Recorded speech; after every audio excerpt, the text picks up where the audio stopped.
Oh my goodness, they're all in here.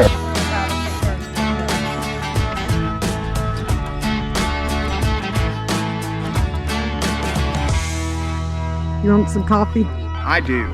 Let's go get some. I'm gonna take a break. Guys, welcome to another episode of Suburban Homestead Gen X. Well, this is kind of take two. I'd been down here this morning and I thought I had y'all with me, but I didn't record this part. But I have a few stones because, you know, we're making this woodshed and we need some stones for the foundation. These stones here are extremely heavy. And what I did this morning, and I hate that we didn't get it all, but I may try and cut this one here because it looks like there's a line right there and I can get this one piece off. But these rocks are extremely heavy, and what we're going to do is we're going to take them, we're going to get them down to where I can pick them up. I can just pick that one up, so it's around 120, 130 pounds.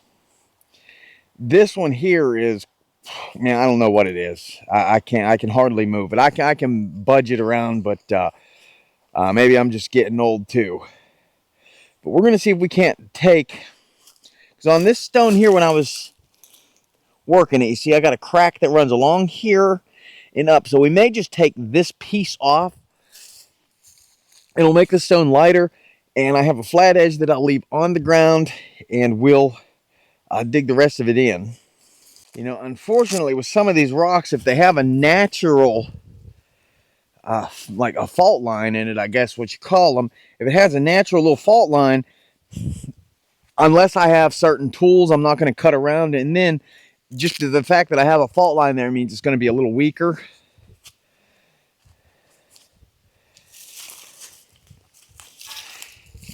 Now, I don't have a chisel. I wish I had a rock chisel, especially a carbide tip. We're going to eventually get one because we'll be doing a little bit more work with these stones, especially as time moves on. But what I did here is for this one is I just started at one point with this rock bar, and this is a 16-pound rock bar. And you see I already got movement. And then I'm just cutting across.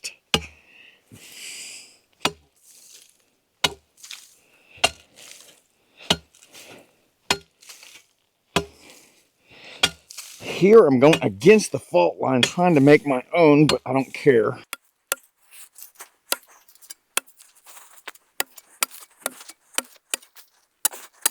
See, there's a little fault line there.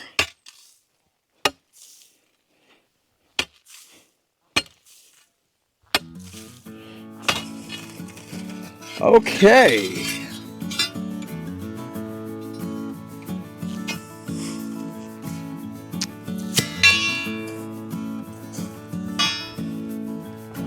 I can move it a lot easier. Still a little heavier than I like. But what we might try and do, see if we can break this bit here off. And this will be a good base.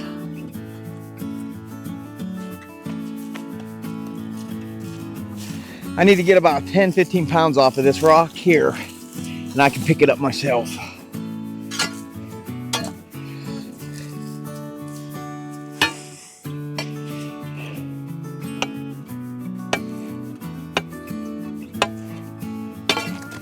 All right.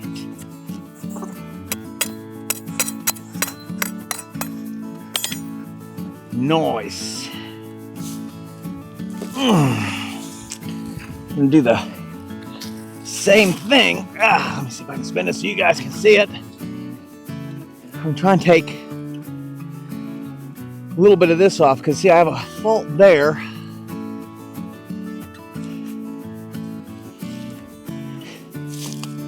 Use a little piece of it and wedge it.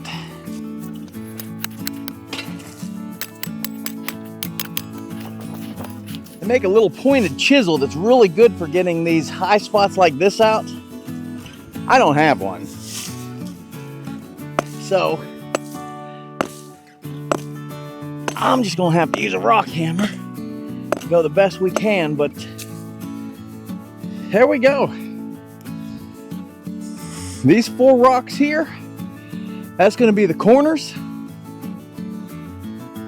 Those 3 small rocks right there are gonna be for supports underneath in the middle. And we might come up with a few more rocks. That's pretty good.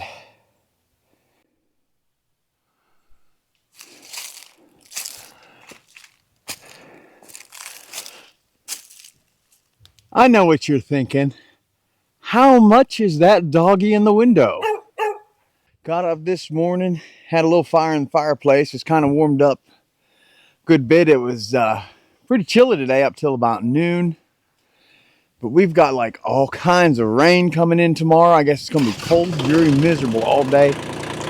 I thought we'd have a little bit more time, but my goal right now, we're going to get my office firewood into my office building. We got firewood in the house stocked up.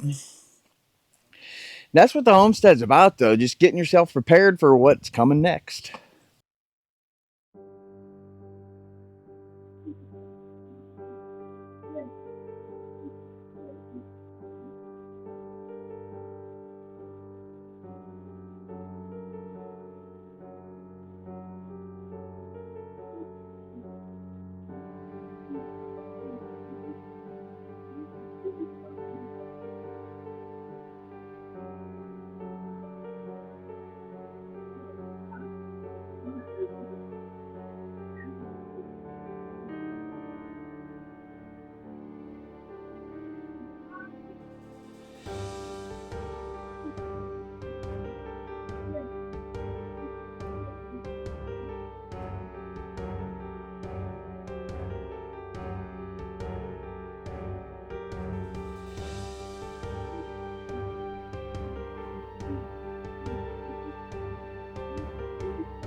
One of the big issues that we have problems with in the winter especially are rodents. Not just mice, squirrels, chipmunks, all of them. We're in an area where the squirrels they're actually overpopulated. So they try and come in the house and all of that stuff. And as much as I'm not a fan of this, I prefer trapping just a few. There are hundreds more than we can get. So the only way that we can manage the pest problem on the property is through this type of stuff here. I've been using this for years. It's called Just One Bite. And this does a really good job of taking care of pests. I was able to find it again last year. You can get it at co-ops now. And you'll notice each packet, it says not for individual resale. That's because, you know, you buy a huge box of it. But you can, there's a little score. You can break this into 8 pieces. And then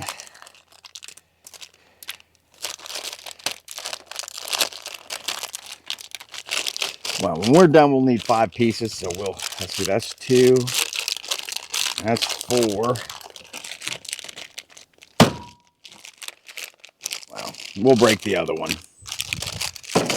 Now, I'm going to put something up here, but the bait stations that you buy for this stuff to go in, it's insane.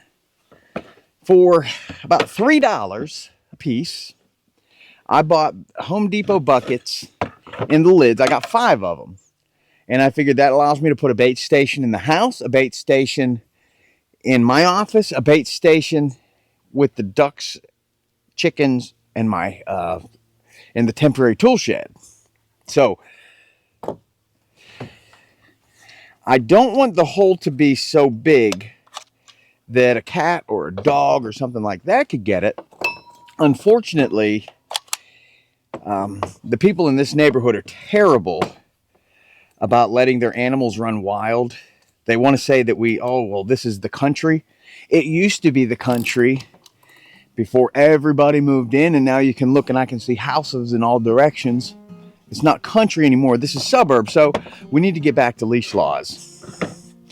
And where I'm going with this is, unfortunately, I know for a fact that some of the dogs that come on this property are going to get a hold of some of these squirrels or rats, as well as like the raccoon that finds something. So this is a multi-kill poison. What it does is once one animal eats it and it fills their body, then when something else eats it, it'll eliminate that animal, and then sometimes up to the 3rd and 4th animal that eats of this. That's why I hate to use this. But for the folks that like to let their animals just run wild, lock your animals up, please. But now, for the traps, what I'm saying is we just come here and we go on the bottom. We're going to put this hole.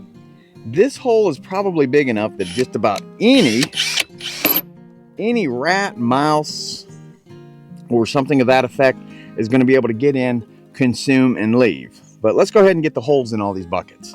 And what I'm doing, just so you can see, is I'm just going right at the very bottom of the bucket, just up from the bottom piece, and we're putting a hole. So it's real easy to go in. No effort. Path of least resistance.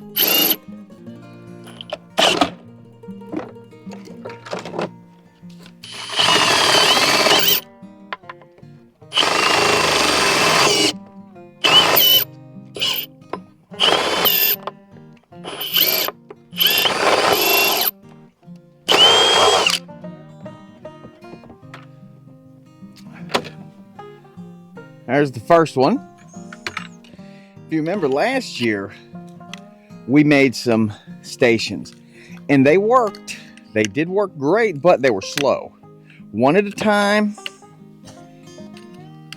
And progress is not noticeable. With this product here, progress is very noticeable. I often wonder if we make the hole too welcoming. Is it, do they think waffles in the woods type scenario? All right, so this is official company script, hole in the center. So we need 5 pieces of this right here for the buckets. Make sure all the crumbs get in here too. Now, this right here, it's flavored. It has seeds in it, all kinds of good stuff to make the rodents want it. It's a good idea to check your bait station at least once a week for the first month. And then if you're noticing that your bait's not being touched much, or maybe a nibble here or there, then you can go to a monthly check. But what you're going to do, we want to put your bait here in the bottom, right? But we don't want it to be able to fall out the hole. So what I've done is I bought a little roll of rubber foam. It's not just going to fall out real easy. It's in there well. So I don't have to worry about an insect. I don't have to worry about a rodent dragging this out and other animals just having free access to it. If this does harm someone's animal, I'm going to feel really bad, but again. So all we do, once we get to this point, we put the lid on it. Now we can go put this station somewhere. One station ready. Well, it's been about and these storms is getting ready to come in. You see it in the trees and everything. I figured we'd Come up here and check our stumps. This one here is burned out really nice. I mean, it's totally gone. Oh, there's a little bit of heat right there.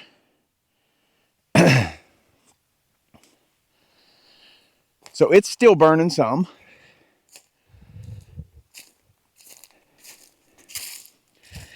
This stump here, it had gone out a little bit, or it slowed down anyways. So I came up here today and I stuck a log in it. And it's burning good again. But this has been about a week. It's been on a slow burn for about a week. So that's definitely the way to burn these big stumps like this out. It's just long, slow, and over time. You see right there? That goes way deep in there. So we're burning deep in the ground. I'll probably keep an eye on it tonight because we don't want it to get some of these leaves here. I don't know if we'll get any rain before noon tomorrow, but it shows the main bad weather should be here somewhere around noon. But what I've done, I figured this is right where we're going to put our wood shop or our wood storage. It's right here between that persimmon and that persimmon. It's 16 feet. So if we go 16 feet and we do 4 feet wide and we allow ourselves to go up 6 feet, we should be able to get 3 or so cords of wood in there. So we need to go get our rocks. All right, so we're going to try and get these rocks up on this trailer. I'm not going to carry it to the trailer. I'll roll it there first.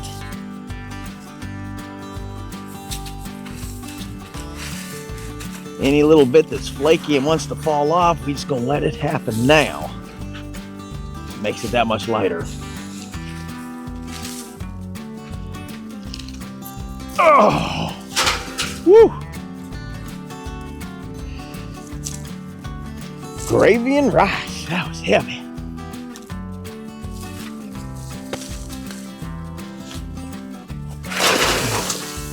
I don't think this one's going to end up being good for anything, but it needs to be moved out of here. These big rocks just need thrown in the driveway.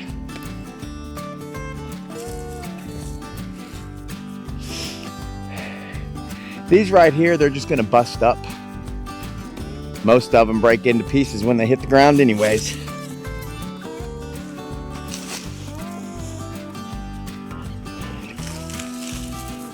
Whew.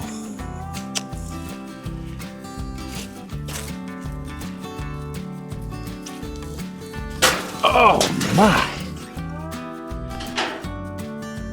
Well, that must have vibrated you over. I didn't even see y'all fall. But we got those 3 on. I got one more over here. It's bigger than I can handle, so we may just try and cut it too. This rock here is a little bit too heavy for me to move. And what I'd like to do is, you see, I don't know if you can see it, but there's a fault line in the rock right here. I just noticed that. And it looks like it carries over. I don't see it on the front, but there's a lot of dirt. We're going to try and cut a line right here. Make 2 out of this. The hard thing is I've got to try and hold this at the angle the rock is so that I'm going level to the ground. Dang. Let's see if I can drag this up on this hill at all.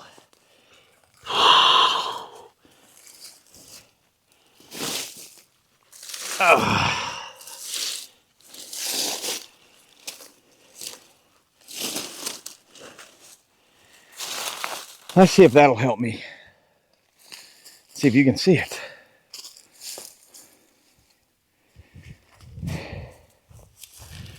All right, we got it up a little more level. I was able to do that.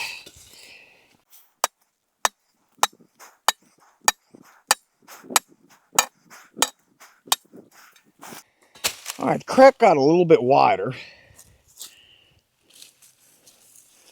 So with the tools that I have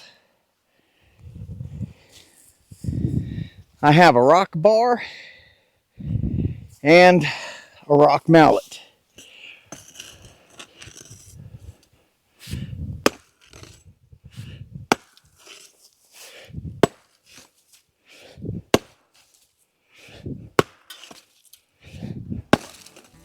And there we go, 2 pieces. I'm gonna try and slide this one up over the axle so our trailer doesn't roll. It's gonna be bad if this flips forward and all these rocks roll off, because I'm gonna have to pick them all up again.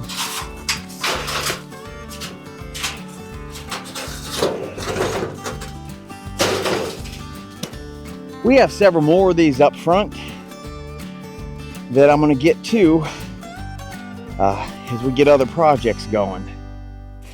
Now, I may or may not bring a tape measure up here. I highly doubt it, because this is just, I'm putting it together. If something goes on, I'm just going to cut it off.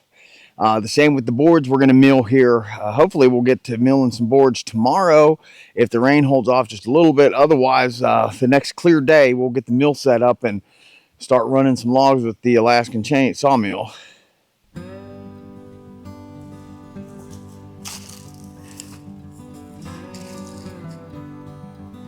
So that corner looks like it's going to be the lowest corner. See, because from, like I said, this persimmon tree to that persimmon tree, I know is 16 feet. So if you lay down, we go out 4 feet, that's like 2 sheets of plywood, which, you know, 4 feet high would be 1 cord, 2 cord. That's 4 feet. So if I bring it up 6 feet, then it's not so high up off the ground that a lot of weather's going to get into it with a, you know, a good lean-to. And that would be another 4 foot. So we should be able to get at least 3 cords in there. And with what we have down on the outside of the house, the inside of the house, we should be able to have our 3.5 cords. Then I'll have to worry about getting the, you know, 1 or 2 cord, probably just 1 cord's all I'm going to need for my office, because I don't heat it when I'm not in it. I just leave a little electric heater in there to keep it around 50 degrees if I'm not in it, so the computer equipment doesn't malfunction. Let's go ahead and roll these off, but I noticed after we roll these off, we're gonna have to go get the chainsaw and we're gonna cut this bad boy here down. It wants to fall straight that way, so we might just let it. Oh boy.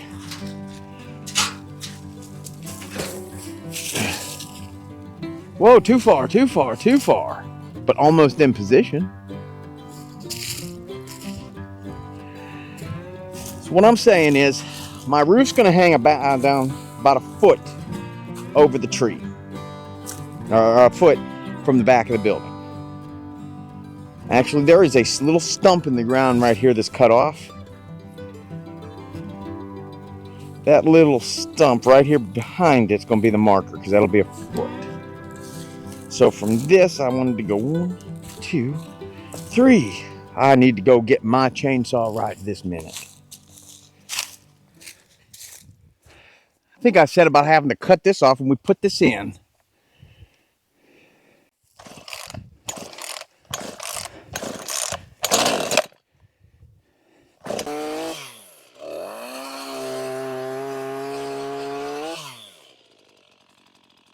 If y'all remember, this stack over here, this is just for wood that needs split or processed until we get this built.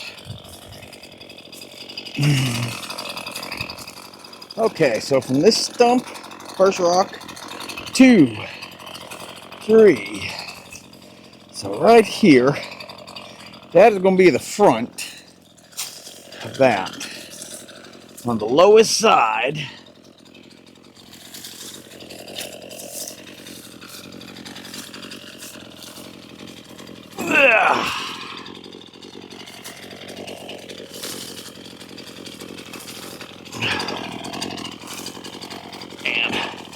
We're gonna have to get a shovel and put these in place better, but for right now, this is a good placeholder. At least I thought. Well, we'll either have to go hunting some other stones here, or we'll have to build this backside up using, odd stones, or I'll cut this one and make two pieces. This tree has enough of a lean, I'm kind of willing to do it.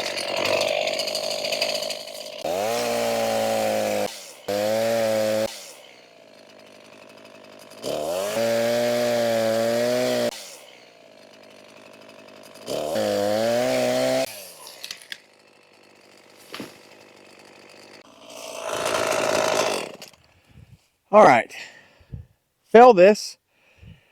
We have got our 16-inch first board to go across that does our bottom, which that's going to be great because we're going to do the front side. We're going to get the front side done first.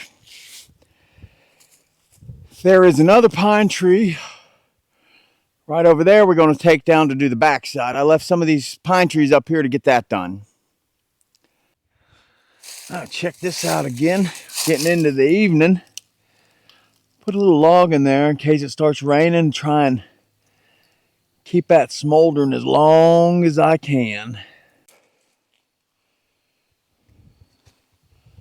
Storms seem to be coming in. Saw a weird flash of light. I hope the camera picked that up. Kind of like lightning, but it wasn't. It's just weird. Well, I took my dinner just a little bit too long this evening, so we may not get quite as much done as I had hoped. That's okay. This is going to be heavy because I'm going to attempt to drag this log by myself over there. And I know this thing's going to weigh something, but first, we need to get this pine stump down. Since we've cut it off, figured we just come right down here to the ground and take it, and we'll sharpen some chain if we need to.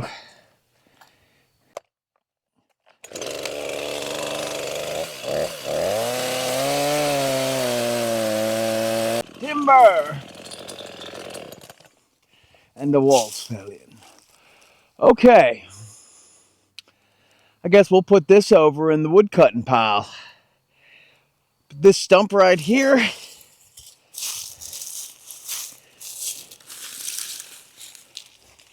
if nothing else, it's at least low enough that the stump jumper on the bush hog will be able to get it. Oh, good gravy. Perfectly fine. This is heavy though. And sticky.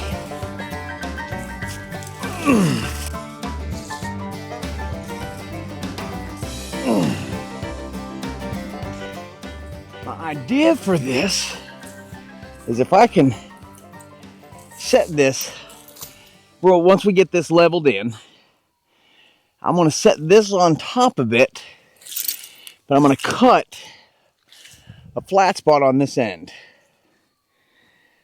I'm going to do the same on that end.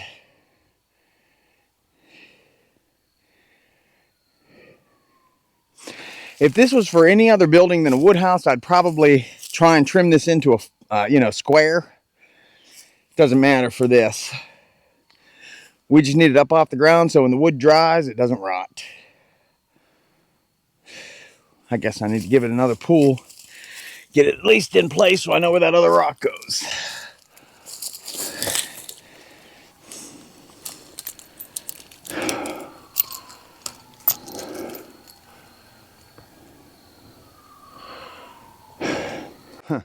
My comments earlier about the suburbs. Yep, we the suburbs now. You hear fire trucks, fire engines, police, ambulance, all too often.